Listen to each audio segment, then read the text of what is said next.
Good afternoon, everyone, and welcome to the Way to Wow Bounce Back with me, Leah Siegel. And today I have a special guest on. If you didn't have a chance to tune in last week, I interviewed Chava Florin, a friend of mine from way back when. We had a really candid conversation. It was really eye-opening to learn how to bounce back from major challenges, many health challenges, um, things in life that get thrown at you, and there you have options, right? But what is it that you tend to do when that happens? And so please go to the Way to Wow channel and listen in on YouTube so you can hear the recording. Today, I am so honored and lucky and privileged. And this is like, is this really happening? I get to interview my own husband. And you have a chance to get to hear from him, someone that I admire, learn from on a daily basis. He inspires so many people. You know, he is a rabbi of a congregation. We live out here in Santa Clarita.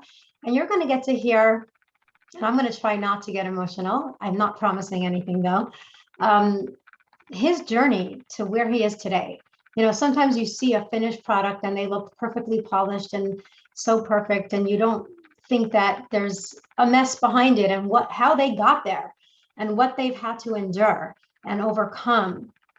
And so we're gonna take it slow because there's so much to unpack. And first, I want to welcome you, Jay. Um, we're in the same house, but seriously, you know, COVID times, we got to work together, you know, for a long time, both of us on Zoom, him being a rabbi, me being in the leadership development area, and just dedicated to reaching people while they're feeling alone. And I know for you, it was a major shift. You know, we had just moved here, but why don't you take us back to your journey to sobriety? Because I know that that is something you are till this day, every day giving back, you know, over 25 years of helping people in that world. And so it's a big part of you. So walk us through that, and you can pick up anywhere on that journey. It's your platform. Yeah, well, I like it, and thank you for having me. And so I just want to say, first off, how amazing it is. Maybe about, what was it, 5-6 years ago, you and I, we had a dream board that we made. Remember, we made that together, and it's actually in our house. So of course you remember. You walk by it every day and you look at it. And part of that dream board was having a talk show. And now it's live here, certainly on Zoom, but you can see that it's live and it's streaming on a lot of different platforms. And so it's TV enough, right? I mean, that's pretty cool. And it's really quite amazing how, if you visualize something, if you think about it, if you really, really want something, not necessarily if you need it, but if you really, really want something, you can actually make it happen. And it's pretty cool. And I think one of the great lessons, at least about that dream board, and for those who don't know really what a dream board is, just, you know, imagine, dream something and take some pictures, put it on a board, call it a dream board, and put it in your wherever you're going to look at it on a regular basis. And, you know, it's a constant reminder. And many of those things did come true. And I wouldn't have been able to really identify with inside of myself that it was a dream, that I would be living this life. But I can tell you, 25 years ago, I couldn't have possibly imagined a life like this. You know, it's like I ultimately am very, very grateful for the life I live. And before I even start answering the question, I have to say, to be here and to be, who knows who's watching online or whatever is happening there. When I say something like it's an honor and a privilege to be able to talk, I don't mean that in the sense of it's just an honor and a privilege. I hear that quite a bit. When I say it's an honor, it really is, in the sense nobody 25 years ago was asking my opinions, my thoughts, anything about what I considered to be important in my life today. Nobody was asking me that. And so it's an honor that I have been given the opportunity to be a part of people's lives. Where I came from is really important, and I am really, really grateful. So that's what I mean about it being an honor. And when I say it's a privilege, it's truly a privilege to be able to speak at anything like this, or quite frankly, it's a privilege to be able to just be a part of anything, because people with stories like mine, it doesn't end up like this. More often than not, with people who have stories like mine, or who suffer from what I suffer from, alcoholism, which is also addiction, these kinds of things. The story doesn't end up with a wonderful experience in the world, and having a beautiful wife. I am fully aware that I have been blessed, and I am graced, and I'm grateful for it, because most of these stories end up in what is said to be jails, institutions, death, and that's where the story ends. And I learned that lesson. I've been blessed to be able to go to many different places and speak. And one of the things that was really funny, I went to a camp up in upstate New York in the Catskills. It was a camp. There was like, this would have been 10, 15, maybe, I don't even remember, many, many years ago. And I spoke to a group of high school students, 9th, 10th, 11th, and 12th. And the 9th and 10th graders, it went well. And then I went to the 11th and 12th graders, and there was probably about 200, 250 of them. And I spoke to the whole group. And in my mind, I was speaking about my past. And then they looked at me, and you could see in their eyes, but he became a rabbi. And then I realized I have to be very, very careful about how I tell my story, because at least in the eyes of the way I was telling the story at that time, it's like, get all of that craziness out of your system, and then, figure it out. And then you too can become a professional. And so I always make it very, very clear that I know more often than not that this is the exception. And anyone that has worked in the field of drug and alcohol, in recovery in these kinds of fields, know that it's heartbreaking story after heartbreaking story. And we wish and we hope for people to really, really make it out, but often, and more often than not, it's a painful story. And so that's really what I mean by honor and a privilege. And so I don't know, I got off on a tangent, but what was, yeah, not a bad one. So it's an honor and privilege to be here.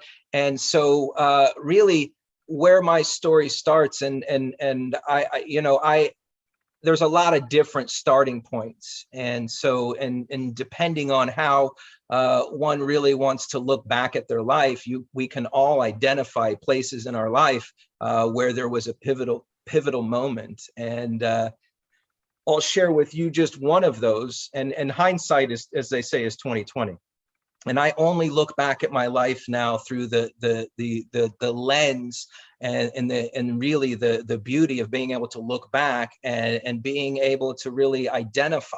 When you're in it, you don't see it, and then you make the connections, and it sounds like a great story, but anyone that's living in the moment, it doesn't really feel that way. It can feel intense. It can feel great. It can feel terrible. I mean, that's the emotional piece. But one of the things that I think really where it began is I look at these as bookends, and I remember, and it's never if you experience like me, it's never these grand stories, right? These grand stories are wonderful, but most of the pivotal moments in my life are just these little moments that have great impact. And I can see a trajectory going. And one of them was I was really young, and I like to think of myself as somebody who's intelligent. Don't we all, right? It's nice to think of oneself as bright and charming, and right. So okay. So when I was at a young age, and I'm not really sure, I started to not do well in school, and for a number of reasons. And I remember having a conversation with my parents, who were obviously very concerned about the grades starting to slip, and what can we do? And I remember thinking to myself that I can do this if I just try harder, if I just study more, If I just do what is important, and then that time it was obviously the studying, getting help, tutoring, right? All that stuff. And I looked and I remember, I'm sure my mother was there. I remember my father, and I remember being at the kitchen table, but I remember having this conversation and crying because it was an emotional thing. I was probably 10, 11. I was younger, and I was crying, and I was like, I can do this. Just give me a chance. I can do this. And I realized later on, and about, I would say 10 years later, when I did get sober, because in that 10 years, there was a lot going on, and I made some terrible, terrible choices that led me to where I am today.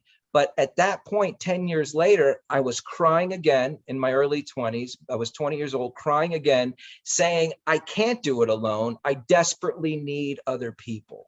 And so that was one of the most important lessons that I ever learned, was that I had made a decision early on, and it sounds good, right? I can do it. I can do it if I figure it out, and if I just try harder, and if I just do more, it'll all work out. But that's not how life works. Certainly not for me. I desperately, and I desire, and I need other people to help me and support me and be a part of my life. I like to think of myself as an introvert, but that's really not the case. The case is that I really do thrive off other people. I don't maybe enjoy all the time being around a bunch of people. That might be the case, but they give me so much. They lift me up. And I had made early on that decision, and I think it was a spiritual decision, the wrong one, that I could do it on my own, that I don't need other people if I just try harder. And it sounds good.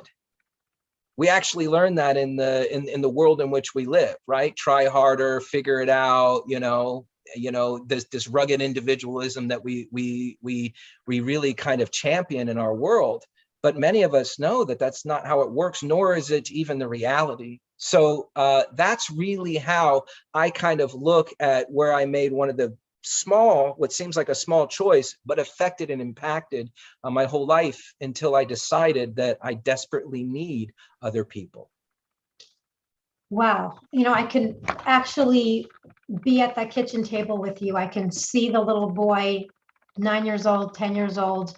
Yeah, you've been in the kitchen. Well, I've been that girl also, but yeah. Thinking about what it felt like to let our parents down, and you want to make them happy. So we say what we think they want to hear. So I'm looking at that first bookend. We have this 10 years of window, which we're going to get to in a minute. And then we have the aha moment of, I now know I cannot do it alone.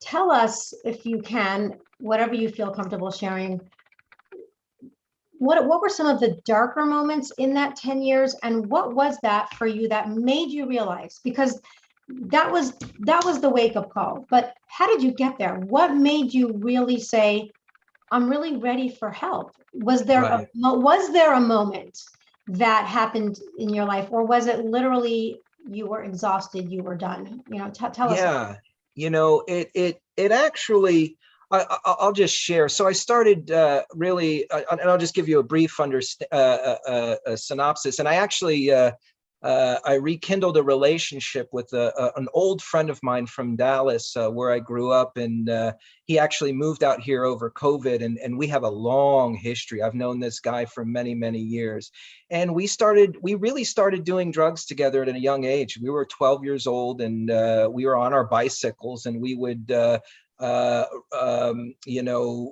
behave very poorly. Let's just put it that way. And I went to him a couple of weeks ago, if you remember, maybe it's a month already. Time flies, doesn't it? A couple of months ago, and he and I sat down, and we're just chatting because we're both adults now. And he went a much different route than I. He never got involved in some of the stuff that I did, and I asked him about it, and he remembered. Of course, he remembered. And the interesting thing is that he looked at it immediately from the lens of, that was a sad moment. That was a sad moment. And he was just like, yeah, that was, God, I can't believe we did that, And for me, that was the start of something really big. In other words, as a recovered alcoholic, as somebody in recovery, affects me differently. The drugs and alcohol affect me differently. And I always use my sister as an example. When she, drinks a little bit, because we're from the same parents, right? And it's always an easy thing to say, well, is it genetic or so on? So let's use that as an example, right? Same parents, same people, totally different reaction. When my sister has a few drinks, if she even does, right? She kind of just says, oh, I'm losing maybe a little bit of control. I need to put it down. Thank you very much. That was fun. I'll giggle a little bit and we had a good time. Well, for me, it literally goes in my system and something shifts, something changes. And all of a sudden I'm starting to get going, right? And that it really quieted me inside of me, something that was raging that I didn't even know. And in fact, the drugs and alcohol did something for me that I couldn't do for myself. And I didn't even know that there was a problem that needed solving, and the drugs and alcohol solved it. And so I looked at it, and I looked at my friend as he's sitting across from me, and we just had different experiences. And it took me years to get to that moment. It was almost a time and a moment of pride that I'm doing these things, that they call it junkie pride almost, right? That there's an arrogance to somebody who's doing these things. And it took me years to get to the point that I was actually able to look at this young person, and it's really quite sad. And part of what I'm recovering, and what I say that I've recovered, is that not that innocence, but that part of that kid that was really sad, and helping him find joy, helping him find, in the Jewish tradition, Simcha is really central, that one should find joy in all that we do. All our holidays are pointed to that, and everything that we do is pointed to finding joy. And we did Hallel this morning. And this is the day that the Lord created. Zeh hayom asah Adonai. This is the day in which God created, and looking at it from anew. I couldn't get there in that moment. It was all about me. I needed to feel better. I didn't realize that this needed to be quiet. And so that was the beginning of it. And I can tell you, when people talk about the darkest moments, what was some of the darkest moments? One of the darkest moments that I can talk about, and when I really realized, and there was stuff, I could tell you a million different stories, but it's not always, again, the crazy stories or I could go off. But the one that really, really destroys me is that I had started stealing quite a bit of money. And this particular instance, I stole about $1,000 from my father. And I needed the drugs, and I was trying to sell them, but I wasn't doing so well. Any good drug dealer, if there's any good drug dealers on here today, that you cannot sell the same supply that you are using. It doesn't make for good business. So I wasn't doing very well. So I stole $1,000 from my father, and he confronted me. And he said, did you steal the $1,000? And I looked at him, and I knew that he knew that I did. There was nothing I could do. I was caught. So what does somebody do? Well, you confess, right? I looked at my father and I lied. I just lied. And I said to him, no, I didn't. And I dug in. And there was a conversation going in my mind that it's obvious, but I couldn't stop. I couldn't stop. And I remember having almost a psychotic split in my mind, just like in a conversation. We all have conversations with ourselves. And so one of the conversations I was having is, how can you continue having this conversation? You're lying, and I can't stop. And that's when I really started to realize how I had lost all control. That I was no longer capable of even speaking the truth. There was some part of me that had been hijacked, some part of me that was out of my control. And, when we talk about, Pharaoh in Egypt, and he's letting the people go and going back, I understand that. I get that. I understand what it means to think that you have free will, and then you can't. You literally and physically can't. And so, that's one of the darkest moments. And really, just before I got sober at 20 years old, I lost the ability to even think or dream about the future.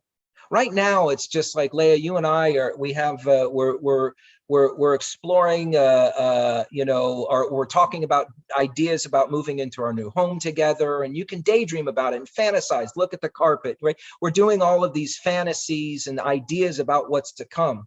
And towards the end of my youth, I completely lost the ability to even think into the future. Literally all I could see was white. I couldn't see anything. I couldn't see my future. And that's what I understand to be literally, I was walking dead. And then, and I endured that for many, many years until I got sober. And and I wish it was the beginning of my, I got sober and it was over. But again, and this is just in short. And one of the things, I was at the University of North Texas. And again, I had a little operation in my dorm room that I was making a little side money, and unbeknownst to me, or beknownst to me, I don't know. I don't even know what was going on. The roommate that I had informed the authorities at the school that I was doing this illegal activity. And I went off to class, and I came back to class, and there was a note on my door that I needed to report to the deans that my dorm room had been raided by the campus police. I went in, they had completely ransacked the entire room, but I wasn't there. So at the time I wasn't arrested. And I had a meeting with the dean, and I invited my father to come, because I thought, and this is part of what and maybe some of you might be able to relate to this. I thought that because of the merit of other people, maybe you'll treat me better, right? If I'm associated with somebody who's doing this, then maybe I'll be treated a little better, right? Or if I have this kind of person on my side, I'll be in a better position. So I did that with my father. I invited him to come. I don't know if it was an invitation, but so we sat down in front of the dean, and they said, basically, it was me, my father, and the dean of students. And he said, look, we're not going to press charges, but you need to leave immediately. I was kicked out of the school. And so they read a whole list. They read a whole list of the drugs that they had found in the dorm room. And they went through line by line, and they said heroin. And my father looked at me, and he said, how long have you been doing that? And I had been completely exposed at that moment. Now, remember, I talked about those bookends. I had shut down. And then now I had a secret that I had held for so many years. My parents had always known that I had gotten kind of involved in drugs and drinking and, maybe smoking a little marijuana, but not to the extent. And then all of a sudden, this entire secret had been lifted. And it is almost as though everything that I had been holding on my shoulders, I now could at least have a conversation. And I started to cry, because I had finally had this secret completely exposed. But instead of staying there, I just said, thank you very much. And I ran to the bathroom, because you're not going to see a 20-year-old cry, right? So I couldn't get exposed too much. So I went to the bathroom, and I just cried, and I felt a bit of relief. And at that point, it made sense to my father. He couldn't put his finger on it. And I'm sure also for my mother, they couldn't quite put their finger on what had happened, because something was very wrong, but he wasn't doing what he had always done. And so, and so there we are. And that was really the bottom. And that started me on a road to recovery. I wish I could say I got sober at that point. It took a couple more months. I didn't quite understand what that meant, but that was the beginning of that road. Wow. I just can't help but think about children, our children. A lot of us are parents on here, and knowing how much pain your child could be in, and you would do anything in the world to help, but not knowing what's going on, you can't really help. And so I know you made some pretty big decisions that day, which led to major decisions that were going to pave the way, to where you are right now. Even having our marriage here, what's amazing is that we're together almost 10 years, but when I hear you tell the story, it's not the first time, but it feels like the first time. And I could have the same reaction as if I'm watching it from above, seeing you as a little boy, seeing you as a 20-year-old, being exposed. I'm feeling your father. I wish I knew your father. And what it was like for him to see you that way and for him to have that news. But here's the best part, because you made a big decision then. And it may not have happened for another 5 years. I know the passing of your father led to some choices too. Take us through that journey of you making a decision to connect with Judaism, but not just learning about Judaism, becoming a leader in the community, becoming, going to rabbinical school. And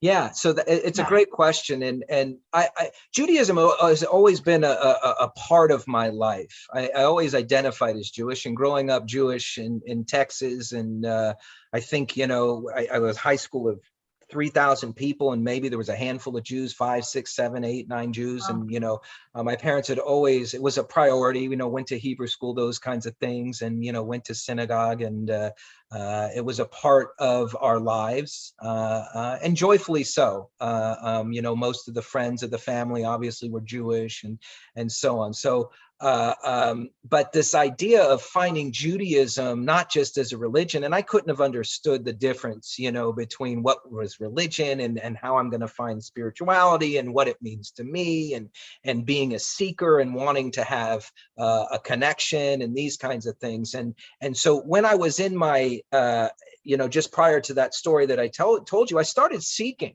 Right. I started seeking ways because I knew that the way I was living, I didn't want to live that way anymore. I wanted to find another way to live. And so the first place that I went to is Judaism. And, so I went to a couple of different books. But if you try and learn spirituality from a book, it's very hard. Right. So you start to read it, and maybe you agree with something and you disagree with something. And almost it's very challenging to have a conversation with the book. Right. So more often than not, you need some kind of mentor or somebody to help guide you in ways in which to develop spiritually. So I wanted that thirst, but who am I going to find this, with? Interestingly enough, and you'll appreciate this, that's what the Tanya, at least, is for, is that it's a book, but it's meant to be a mentor. I mean, that's what they say in the introduction, right? Is that's the problem, is that people are seeking, but you really can't get what you need spiritually or to learn from a book. It's very hard. And much of Judaism is passed down from, student to teacher and so on and so forth. So that's really what the Tanya was written for, is that you could have a book and you could be able to learn how to develop spiritually, for lack of a better word. So I started looking, and then I have to tell you, it was, I was told that, I didn't know if this was true or not, but that I really wanted to be sober, I was going to need to find a spiritual path. And I heard that. Sounds beautiful. Yeah. And I heard that, and it was almost an either or proposition. You're either going to find spirituality or you're going to, and I really looked at it like this. I was either going to find a spiritual path, or I'm going to go on to the bloody end with what I was doing before. And I don't know what shifted. I don't know what happened, but things started to change. And I started to look at the world a little bit differently. We call it openness. We call it willingness. You can call it whatever you want, but I became a little less rigid. I had tried everything else. I had tried to do this. I had tried to do that. And the truth of the matter is, I think the best word for it is surrender. But it's not like just a surrender. It's just like, you know what? I'm done. I'm done fighting everything. I'm done fighting everyone. If you say try spirituality, I'll try it. What do I got to lose? It's almost like a depressive way to look at it, but that's what it was. I'd given up. There was no more hope. Like I told you, I could only see this. I couldn't even see in the future. Everything was dark. I couldn't even do it. I'll try it. And so I vaguely remember a rabbi came into this one treatment center that I was in, and he said to me, you know, what do you want to pray? And I was like, I don't, okay. I mean, I don't know what that means. And I remember, and who knows if it's even true. I don't trust my mind all the time, but he read with me the Kaddish. And I remember being so judgmental, right? Oh, the Kaddish, as if I knew anything. Do you know what I'm saying? As if I even used these prayers in my daily life. But I found myself being very judgmental, right? 2 days onto my spiritual journey, and I'm already judging the other person on his spiritual journey, real spiritual, right? So anyways, but it started me thinking about what Judaism could offer. And I knew Judaism had something to offer in the way of spirituality. I didn't really know what it was.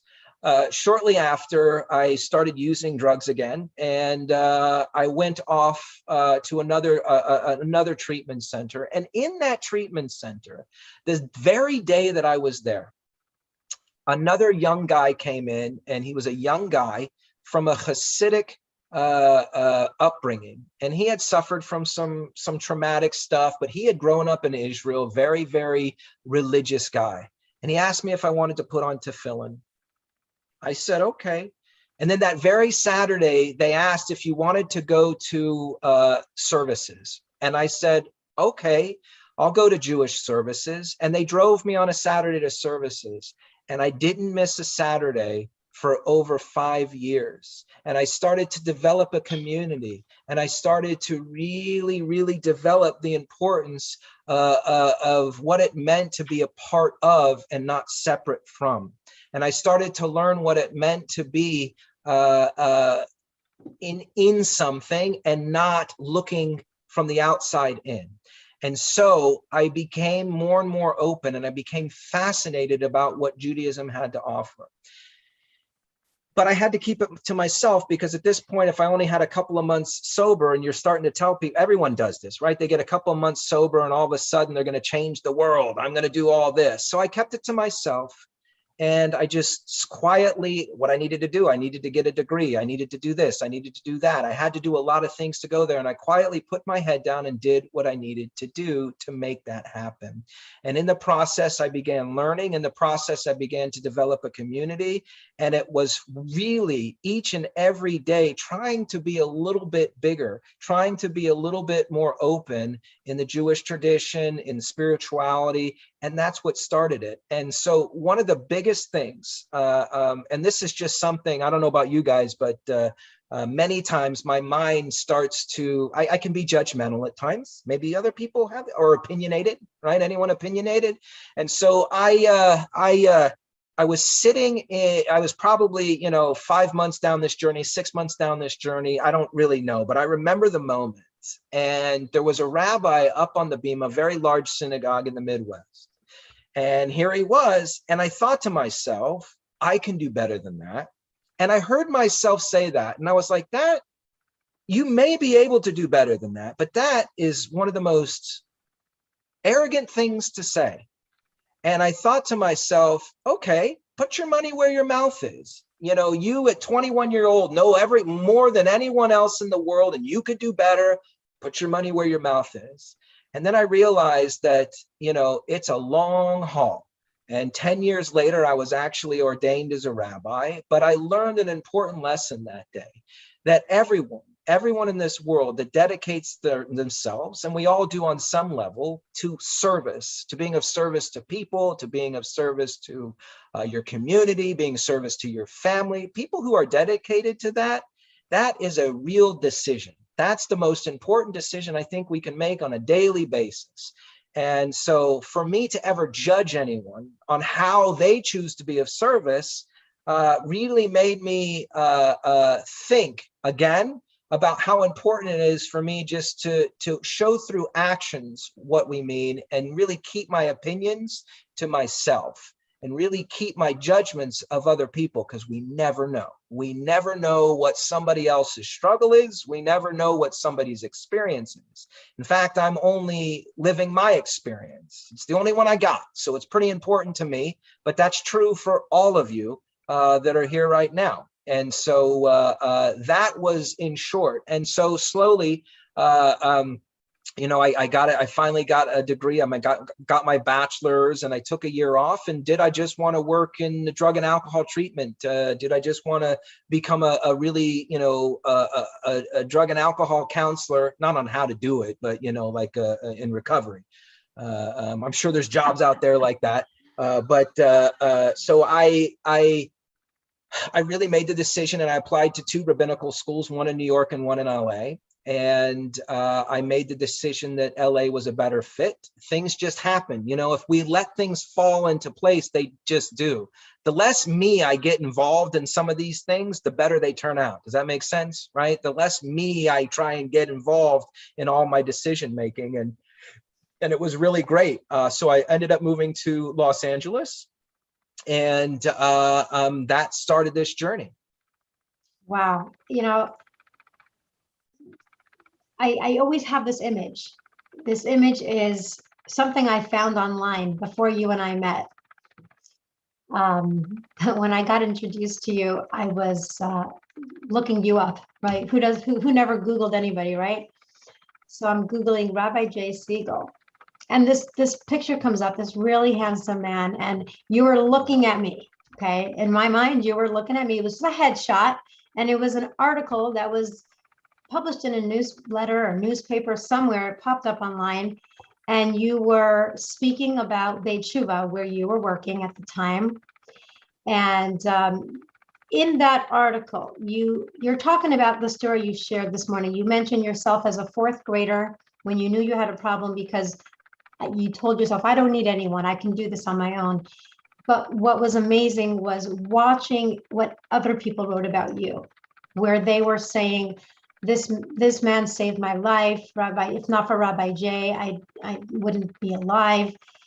All the lives you've saved from men and women who have this addiction or are no longer with us, because you've seen a lot in your days. And I know when I met you, you were thinking about opening your own recovery center. You've been on a long journey, and your heart is just wanting to give back and explore that and save people. And I know that there's been a lot of setbacks and challenges for you on that road. I've seen it because I've been alongside you through many of things that were about to happen that didn't happen.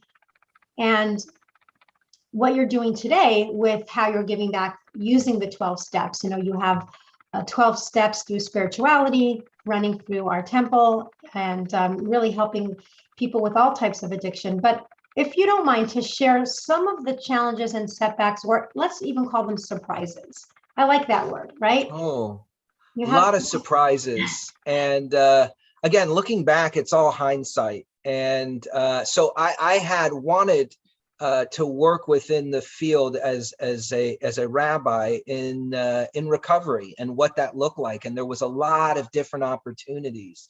And so I worked very passionately in Minnesota, working with families. And I had some sobriety in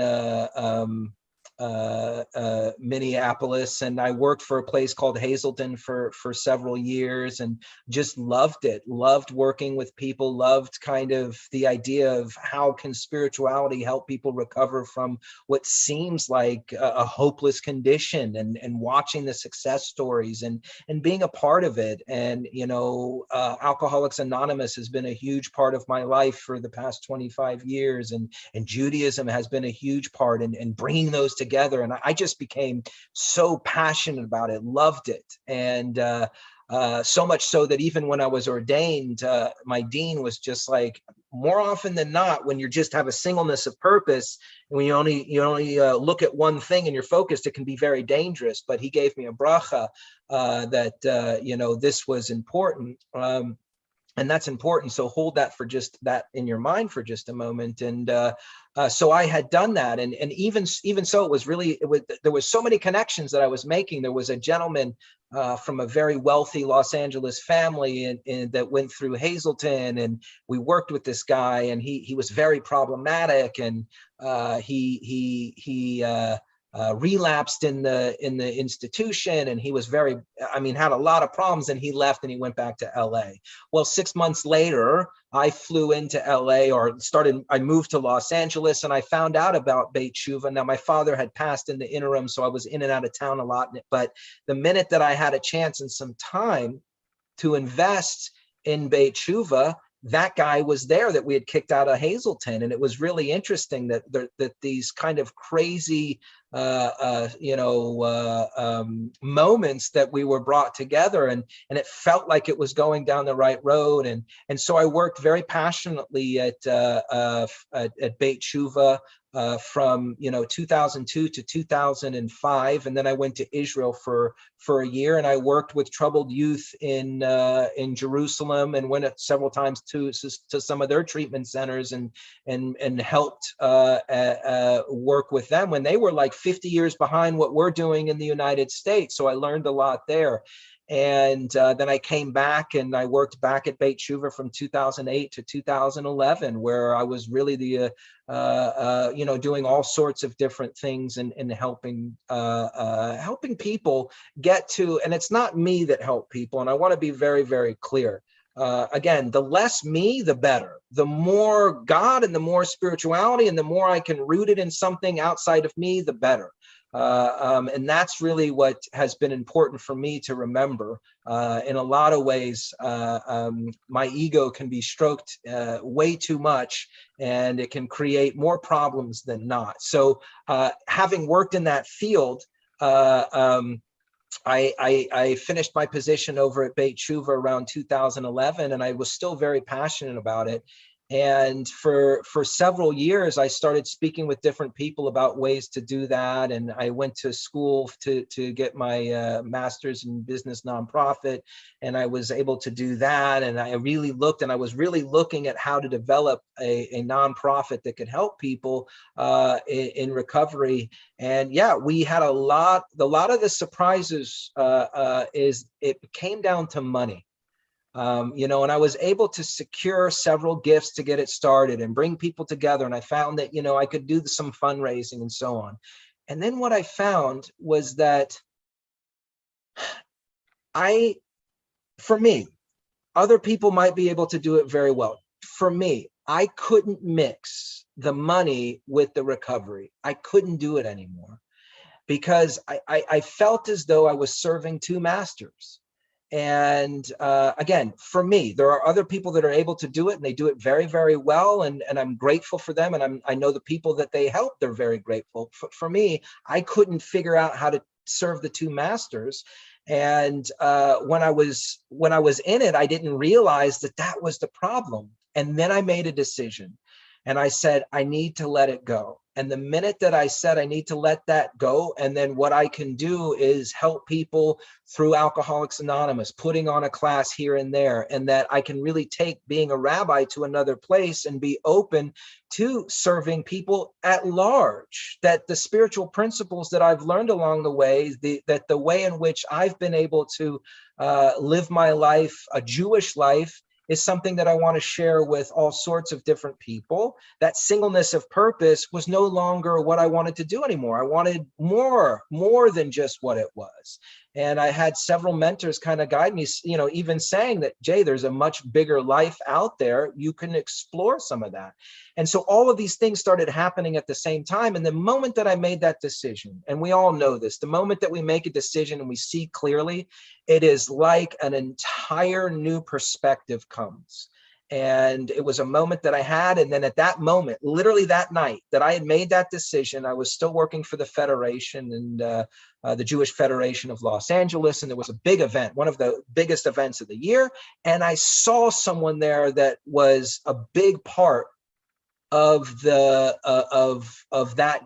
of that part of my life, working within the drug and alcohol industry. And I saw them, and I just, maybe I associated it to have meaning, but I thought that was God's way to tell me it is time to move on. It is time to move on and to do, to work within the field of drug and alcohol, and to do it for free, as they say, to do it for fun, to enjoy it, and to help people along that path. And ever since then, and that's kind of how, and that happened, what, maybe, it's 7-8 years ago now. And that started a trajectory of me really looking to find ways to serve the entire Jewish community, and become not so much, and again, it's for other people, it may work very, very well. For me personally, it was very, very hard. And now I have found, I think, in a way to serve the Jewish people at large, and do it in a way that I can bring those principles and those ideas to my daily service. Wow. And, and thank you for sharing all that, because it is about what does work for you. It's if it all worked the same for all of us, we'd have a big problem. We would be having a lack of professionals in this world. We need different professions for different people.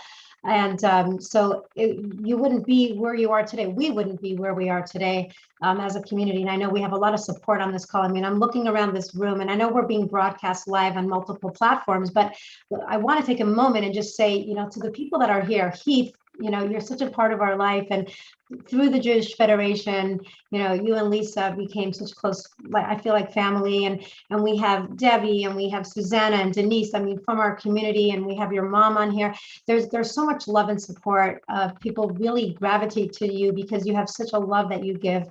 And you really care about people. And you mentioned joy. You said simcha is such an important pillar of Judaism.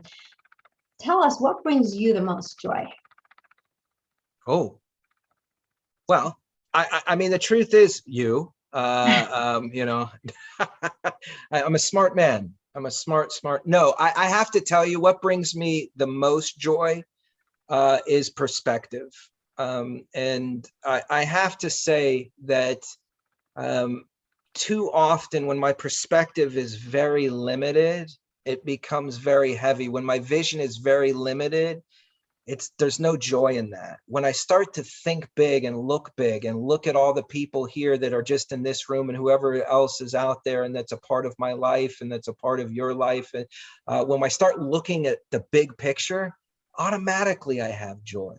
Automatically I have an inspired moment. It's unfortunately when I get so narrow-minded that's when depression kicks in, right? That's when sadness, when I start focusing on that. And so what brings me the most joy isn't just the people, right? Isn't just the actions, it's really that perspective that life is so much bigger.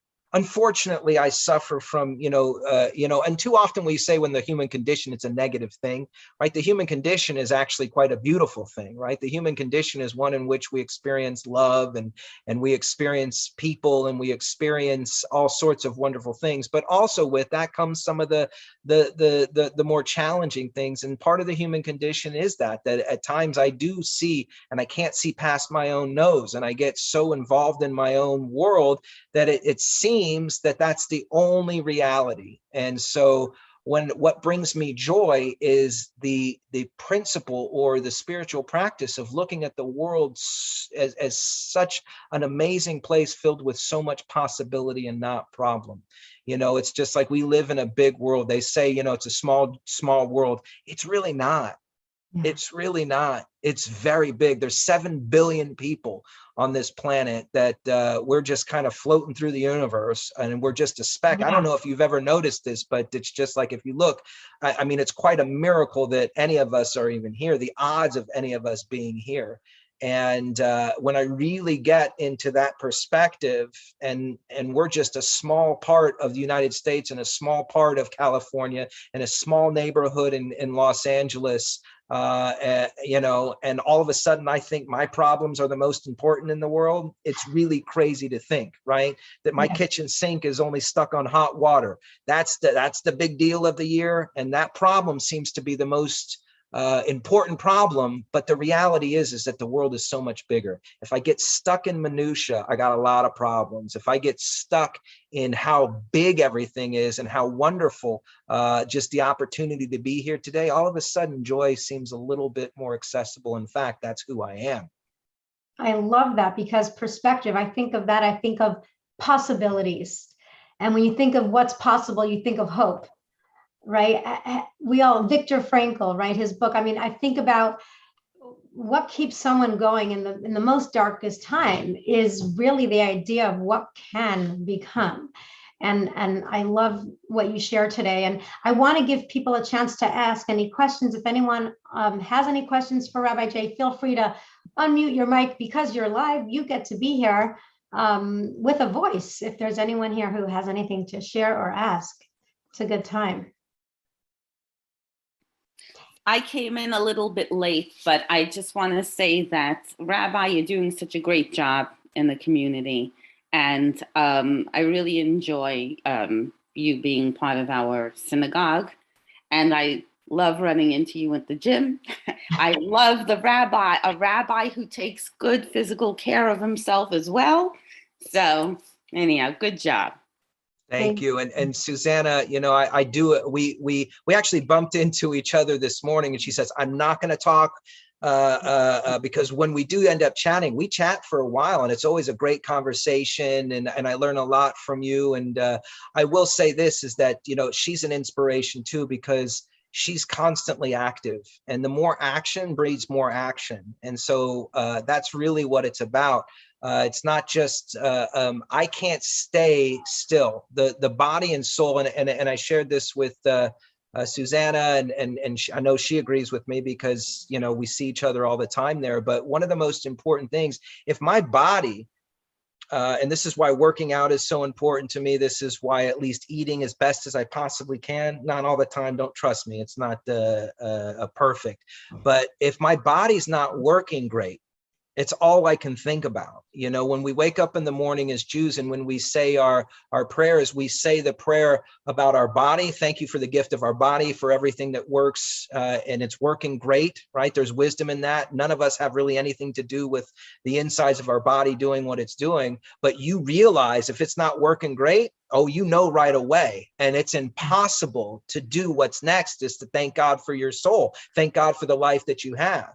In other words, if you've ever been in traffic and you're stuck and you have to use the restroom, there's only one God in the world at that moment, and that's the bathroom, right? So the truth of the matter is, if your body's not working great and you're in pain a lot or something like that, it's very hard. It's very hard. Again, it's not about right or wrong, or you're doing something right or wrong. It's just being aware that the body is a very big part of our day-to-day living. And so I take that to heart. I take that very, very seriously, that at least I can do what I can do to make that work as best as possible. Because honestly, the physical, we live in a physical world. And if the physical isn't taken care of, then it's very hard to work on the spiritual. But what's really interesting and what I love about this is that if we straighten out spiritually, right, all the other things seem to fall in line. If I have that perspective, of that larger perspective, all of a sudden, you know, I want to take care of my health. All of a sudden, I want to be around more people. All of a sudden, I want to be a part of something. So, yeah. Love that. Susan. True. Yes, did someone else have something that they were saying? It sounded like someone had another question. But yes. I agreed with the rabbi. Full heart. Oh. I always say you brush your teeth every day. You can move a little bit every day. Make it like it's brushing your teeth. Anyhow, I told them that before. So. Thank you. Yeah. And I hope everyone brushes their teeth, maybe 2-3 times a day. It's a good habit to get into. Exactly. Exactly. There's a whole nother episode on that. Okay. Yeah. So I don't have a question, but I wanted to thank you. You are, you know, if I had one word to describe you, Jay, I would say inspirational. And I've been fortunate enough to know you for 10 years now, and you inspire so many people. And thank you for your words, and thank you for your honesty. Thank you, Heath.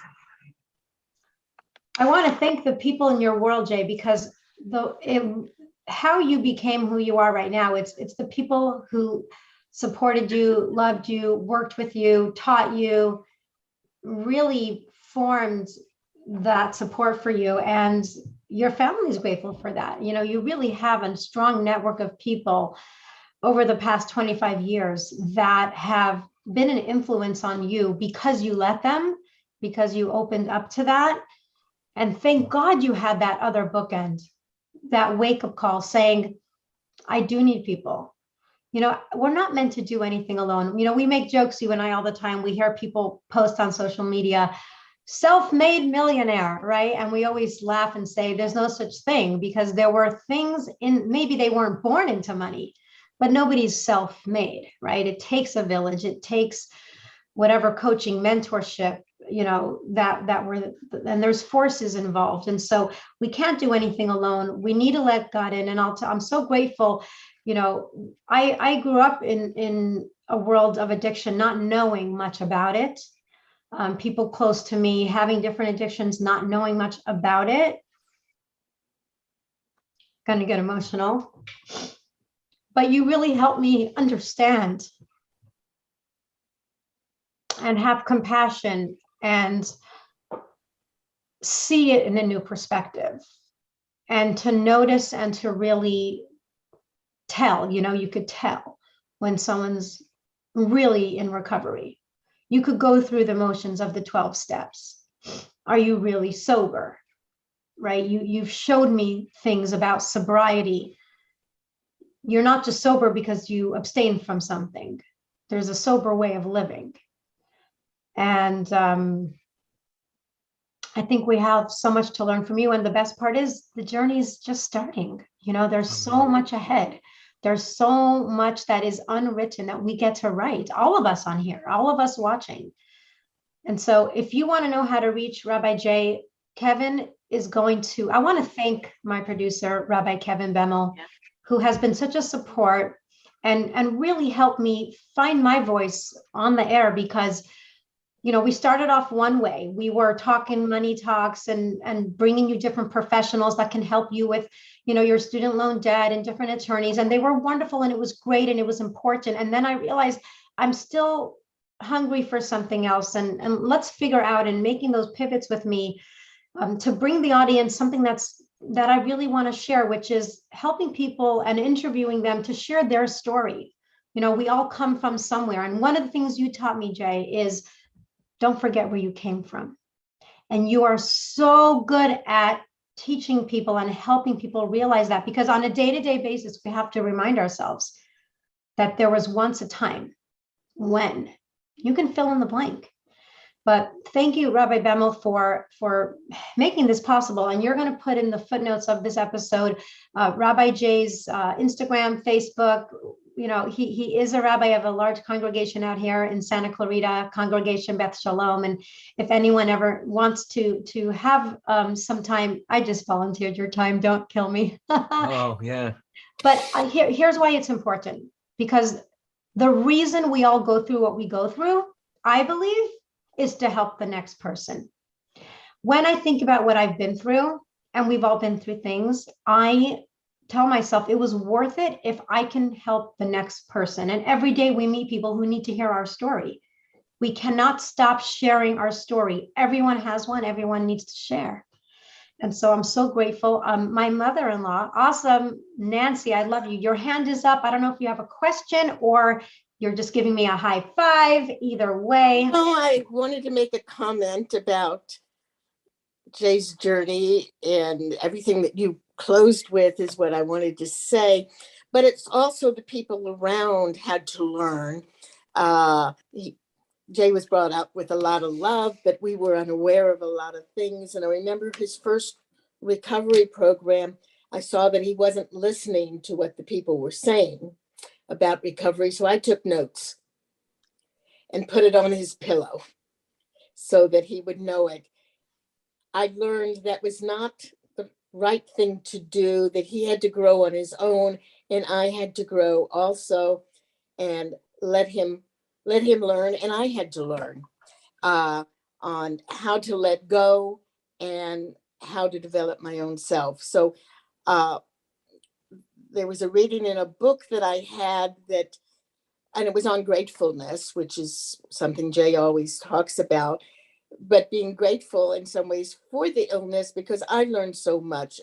Now, it helped that Jay recovered and we didn't have to go through a lot of horrors that I know a lot of people I know went through, but that learning how to be grateful and learning to be a better self. And I owe a lot of that to Jay.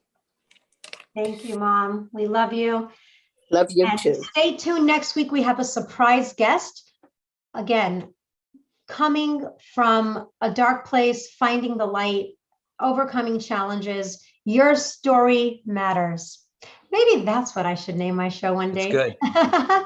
That's good. Have an awesome rest of your week. Happy Mother's Day to the moms out there. And we'll talk soon. Thank you. Bye. Thank you. You're welcome. Thanks for tuning in.